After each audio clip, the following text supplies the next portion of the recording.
Não importa o que fizeram com você, o que importa é o que você faz com aquilo que fizeram com você.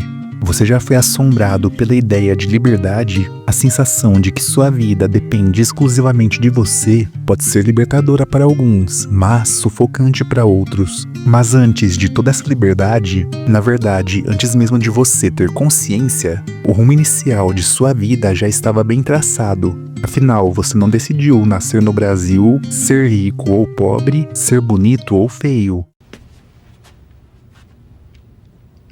No, God!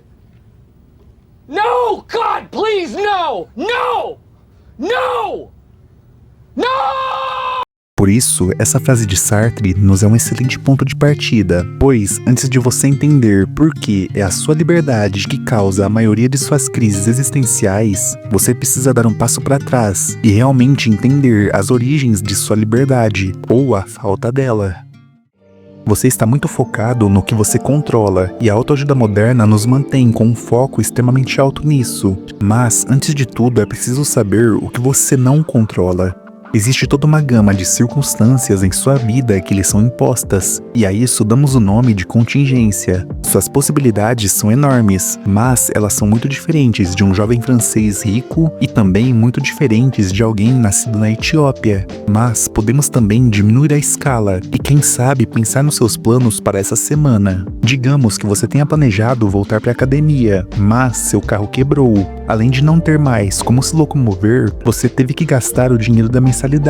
É a partir dessas contingências que suas decisões realmente começam, pois desse ponto em diante você tem a possibilidade de desistir, pesquisar no YouTube exercícios para fazer em casa ou, quem sabe, começar a correr. Nenhuma decisão que você toma é iniciada a partir de uma página em branco. Imagine cada nova decisão como um novo livro que você escreve. Mas, antes de tudo, sempre existe um prefácio, e são essas condições que formam a base para seu progresso. Ignore-as e corra o risco de se afundar ainda mais em sua crise, pois você sentirá um peso ainda maior por possibilidades que talvez nem existam mais. Defina imediatamente qual é o seu presente de forma realista e perceba todas as circunstâncias que o criaram. A partir dessa análise, você se foca nas possibilidades concretas para seu futuro. A sua liberdade só começa quando você entende seu contexto. Essa ideia de que nossas decisões partem de um contexto e não do nada é a base de um dos conceitos mais poderosos de Sartre para entendermos a liberdade humana, a diferença entre existência e essência.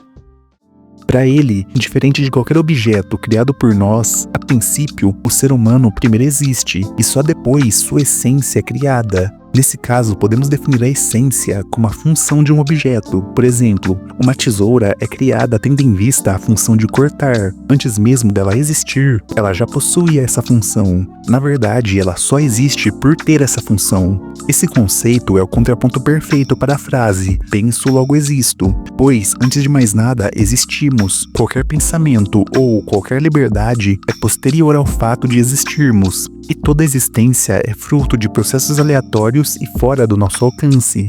Espero que esse pensamento alivie um pouco seu fardo, porque ele te liberta da tirania da página em branco. Se a autoajuda moderna te diz que você pode ser qualquer coisa e a culpa é sua se você não conseguir, a contingência te lembra que você sempre começa o jogo com cartas que você não escolheu. E isso não é uma desculpa, é o ponto de partida realista para a verdadeira liberdade. Antes de entrarmos na questão do que deve ser feito com essa liberdade, precisamos destruir uma ideia que pode ter surgido em você após tudo que eu falei, o pensamento de que seu caminho já está definido. Esqueça questões sobre destino ou propósito. Suas condições iniciais podem ser o ponto de partida desse grande jogo chamado vida, mas ele não determina como será seu futuro. Acho que não existe maior exemplo desse fato do que Viktor Frankl, sobrevivente do Holocausto e autor do livro Em Busca de Sentido. Pense nisso, ainda existe alguma liberdade quando tudo que você valoriza é tirado de você? Nos campos de concentração, ele perdeu sua liberdade física, sua dignidade e qualquer perspectiva da realidade fora dos muros. Quando tudo é tirado de você, é possível que ainda reste algo, pois ele encontrou, lá no fundo, o último fio de esperança, a única liberdade que resiste a tudo, a liberdade de escolher como reagir, de escolher qual será sua atitude em qualquer situação. Use esse exemplo como base e pense em como você permite que as coisas mais insignificantes tirem sua liberdade mais profunda. Pense em como seu chefe te tira do eixo sem o menor esforço, ou como uma nota ruim na faculdade ou na escola já te parecem o fim do mundo. É muito fácil cair na armadilha de se deixar levar por essas sensações ruins e cair no abismo da raiva, do desespero ou da autopiedade. O acúmulo de todas essas pequenas rachaduras se transformam em uma crise. Você gostaria que todo esse sofrimento fosse parte de um destino pré-programado, com uma grande recompensa no final, mas não existe recompensa. A única coisa que existe é a liberdade, que você pode usar para o bem, como no caso de Viktor Frankl, ou para o seu próprio mal, quando você desiste de escolher como reagir. Sim, desistir ou se deixar levar também faz parte da sua liberdade. Tendemos a enxergar a liberdade como algo positivo, como um tesouro que pode estar ao nosso alcance se ousarmos ir atrás. Mas ela é um conceito neutro. A liberdade é uma página em branco e precisamos descobrir a melhor forma de preenchê-la. Você deve estar pensando, que belo presente, se esforçar para proteger uma liberdade que não é garantia de nada. Qual o sentido de lutar por algo tão incerto, ao invés de se agarrar em um futuro de pequenas recompensas, porém com pouco sofrimento? Como citei anteriormente, você é livre, até mesmo para desistir do seu emprego, trancar a faculdade, desistir do sonho de virar um youtuber ou um jogador de futebol. Mas você também é livre para buscar um emprego melhor ou estudar mais. Antes que todas essas possibilidades comecem a te deixar em pânico, me permita te contar um segredo. Você sempre terá que conviver com um certo grau de descontentamento. Isso é inerente à condição humana e à liberdade. A partir do momento que você descobre que não existe um sentido definido e não existem recompensas claras, você sempre terá essa sombra de descontentamento pairando sobre qualquer decisão que você tomar. E nesse momento eu preciso me voltar para Camus e o mito de Sísifo. Talvez seja necessário se revoltar contra esse absurdo, mas a revolta que ele propõe não é baseada em fúria, mas sim em ação e contemplação. Sísifo não tenta destruir a pedra, pois isso é impossível. Ele não poderia fugir do seu castigo, assim como você não deve tentar fugir da vida. Sua decisão foi continuar a empurrar na pedra, porém de forma digna, com intenção, aproveitando e estando presente em cada momento da subida. O antídoto para a crise não está na fuga da realidade, mas no seu total oposto, em estar presente, em viver essa realidade, em viver a liberdade, as possibilidades e as suas escolhas plenamente.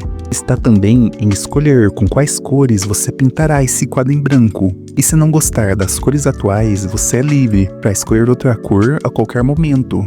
Lembre-se de que a maioria dos arrependimentos surgem das escolhas que não foram feitas. Em seu futuro, você prefere se lembrar com tristeza do que não fez ou com orgulho de suas decisões? A escolha é sua.